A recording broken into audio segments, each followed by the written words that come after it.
Assalamualaikum warahmatullahi wabarakatuh. Yang terhormat kepada Bapak Abdul Salahuddin MH, selaku dosen pembimbing mata kuliah Hukum Tata Negara, serta teman-teman semua yang kami hormati. Sebelumnya, terima kasih kepada Bapak dosen pembimbing yang telah memberikan kesempatan kepada saya untuk menjadi moderator pada pertemuan kali ini. Perkenalkan, saya Siti Nurrohmah Arum Agustina Sari dengan NIM 1261032010005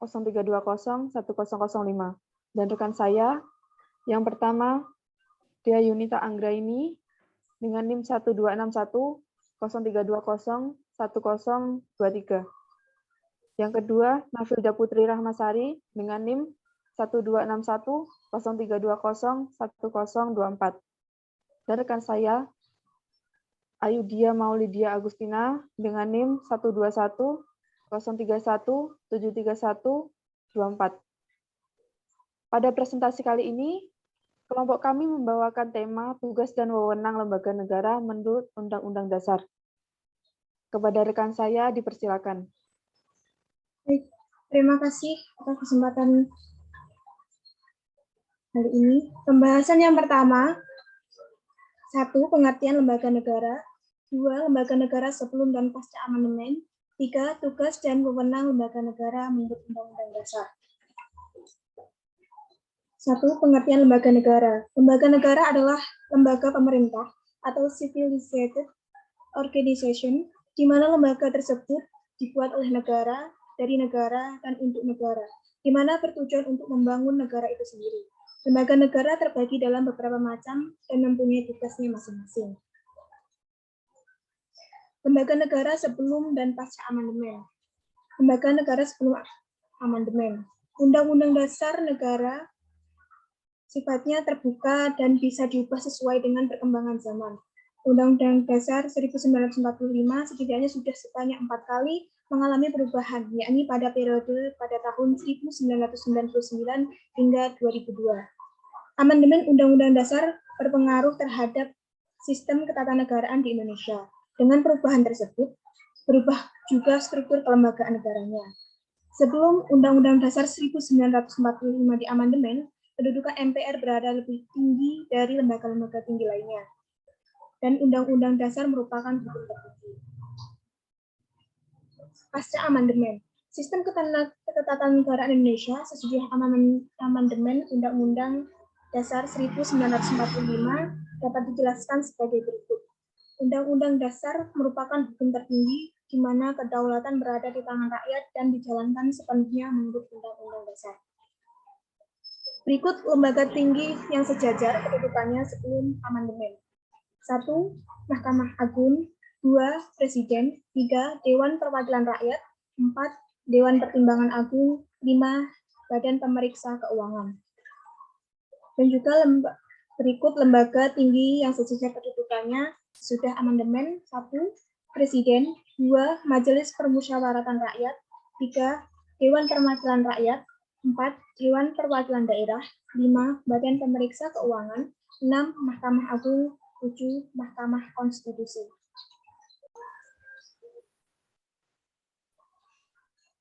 Assalamualaikum warahmatullahi wabarakatuh. Yang terhormat kepada Bapak Abdul Salahuddin MH, selaku dosen pembimbing mata kuliah Hukum Tata Negara, serta teman-teman semua yang kami hormati.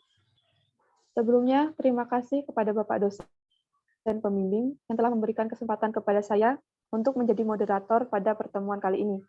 Perkenalkan, saya Siti Nurrohmah Arum Agustina Sari dengan NIM 1261032010005 dan rekan saya yang pertama Dea Yunita Anggraini dengan NIM 1261032010023. Yang kedua Nafilda Putri Rahmasari dengan NIM 1261032010024. Dan rekan saya Ayudia Maulidia Agustina dengan NIM 12103173124. Pada presentasi kali ini, kelompok kami membawakan tema tugas dan wewenang lembaga negara menurut Undang-Undang Dasar. Kepada rekan saya dipersilakan. Baik, terima kasih atas kesempatan Kali ini, pembahasan yang pertama, 1. Pengertian lembaga negara. 2. Lembaga negara sebelum dan pasca amandemen. 3. Tugas dan wewenang lembaga negara menurut Undang-Undang Dasar. 1. Pengertian lembaga negara. Lembaga negara adalah lembaga pemerintah atau civilized organization, di mana lembaga tersebut dibuat oleh negara, dari negara, dan untuk negara, di mana bertujuan untuk membangun negara itu sendiri. Lembaga negara terbagi dalam beberapa macam dan mempunyai tugasnya masing-masing. Lembaga negara sebelum dan pasca amandemen. Lembaga negara sebelum amandemen. Undang-Undang Dasar Negara sifatnya terbuka dan bisa diubah sesuai dengan perkembangan zaman.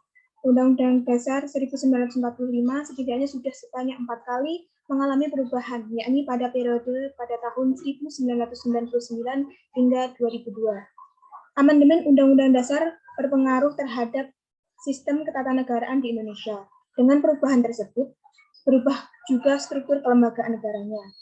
Sebelum Undang-Undang Dasar 1945 di amandemen, kedudukan MPR berada lebih tinggi dari lembaga-lembaga tinggi lainnya. Dan Undang-Undang Dasar merupakan hukum tertinggi. Pasca amandemen, sistem ketatanegaraan Indonesia sesudah amandemen Undang-Undang Dasar 1945 dapat dijelaskan sebagai berikut. Undang-Undang Dasar merupakan hukum tertinggi di mana kedaulatan berada di tangan rakyat dan dijalankan sepenuhnya menurut Undang-Undang Dasar.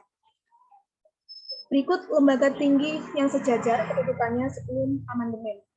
1. Mahkamah Agung. 2. Presiden. 3. Dewan Perwakilan Rakyat. 4. Dewan Pertimbangan Agung. 5. Badan Pemeriksa Keuangan. Dan juga berikut lembaga tinggi yang sejajar kedudukannya sudah amandemen. 1. Presiden. 2. Majelis Permusyawaratan Rakyat. 3. Dewan Perwakilan Rakyat. 4. Dewan Perwakilan Daerah. 5. Badan Pemeriksa Keuangan. 6. Mahkamah Agung. 7. Mahkamah Konstitusi. Baik, nama saya Nabilda Putri. Saya akan melanjutkan tentang tugas dan wewenang. Tugas umum lembaga negara, 1. Menjaga kestabilan atau stabilitas keamanan politik, hukum HAM dan budaya. 2. Menciptakan suatu lingkungan yang kondusif, aman dan harmonis. 3. Menjadi badan penghubung antar negara dan rakyat. 4. Menjadi sumber inspirator dan aspirator rakyat. 5. Memberantas tindakan pidana, korupsi, kolusi, maupun nepotisme. 6. Membantu menjalankan roda pemerintahan negara. Tugas dalam negeri, DPR atau Dewan Perwakilan Rakyat bertugas untuk menampung segala usulan dari rakyat. 2. MPR Majelis Perwakilan Rakyat, di mana bertugas mengatur susunan amandemen UUD 1945. 3. TNI Tentara Nasional Indonesia bertugas untuk mengatur keamanan dan stabilitas negara. 4. Pengadilan Negeri bertugas untuk menghukum atau mengadili masalah-masalah yang berkaitan dengan hukum, perdata maupun hukum pidana. 5. Komisi Pemberantasan Korupsi bertugas untuk memberantas para oknum atau aparat yang melakukan tindakan korupsi. 6. BPK, Badan Pemeriksa Keuangan, bertugas untuk memeriksa uang negara. Tugas dalam negeri, Federal Bureau Investigation, yang bertugas mengatasi masalah tindak pidana dalam maupun negeri. 2. CIA, Central Intelligence of America, yang bertugas di balik layar dalam urusan keamanan eksternal dan internal dari Amerika maupun negara-negara lainnya. Hubungan simbiosis mutualisme antar negara anggota. 1. PBB Perserikatan Bangsa-Bangsa terdiri dari banyak negara di seluruh dunia dan berfungsi menjaga kestabilan politik, ekonomi, pangan, dan keamanan di seluruh dunia. 2. NATO terdiri dari negara-negara superpower, gabungan antara Eropa dan Amerika, seperti Amerika Serikat, Inggris, dan Rusia, bertugas menjaga keamanan dan meningkatkan hubungan kerjasama regional antar Amerika Eropa. Dalam kenyataannya lebih bertugas menjaga keamanan di seluruh dunia, atau bisa disebut juga polisi dunia. 3. ASEAN adalah badan lembaga negara yang beranggotakan negara-negara di Asia Tenggara yang bertugas menjaga dan meningkatkan hubungan dan keharmonisan baik di bidang politik, sosial, budaya, dan ekonomi.